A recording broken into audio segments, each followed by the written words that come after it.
પંજાબના લુધિયાણામાં 100 વર્ષ જૂની ઇમારત પડી. ઇમારત પડવાના સીસીટીવી ફૂટેજ સામે આવ્યા છે. એક મહિલા અને બાળકીનો ચમત્કારિક બચાવ થયો છે.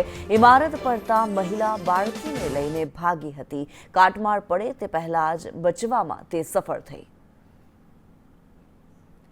જે દ્રશ્યો પણ સામે આવી રહ્યા છે, એક મહિલા અને બાળકીનો ચમત્કારિક રીતે બચાવ થયો છે. જીવ બચી ગયા છે, જાણે મોતને હાથ તાળી આપી હોય તેવા પ્રકારના આ દ્રશ્યો છે. એક ઇમારત, જે જૂની ઇમારત હતી, આ જૂની ઇમારત પડી ભાંગી હતી અને તેની નીચે એક મહિલા અને બાળકી જે હતા તેમનો માંડ માંડ જીવ બચ્યો છે, જાણે મોતને હાથ તાળી આપી હોય. લુધિયાણાની અંદર આ 100 વર્ષ જૂની ઇમારત હતી.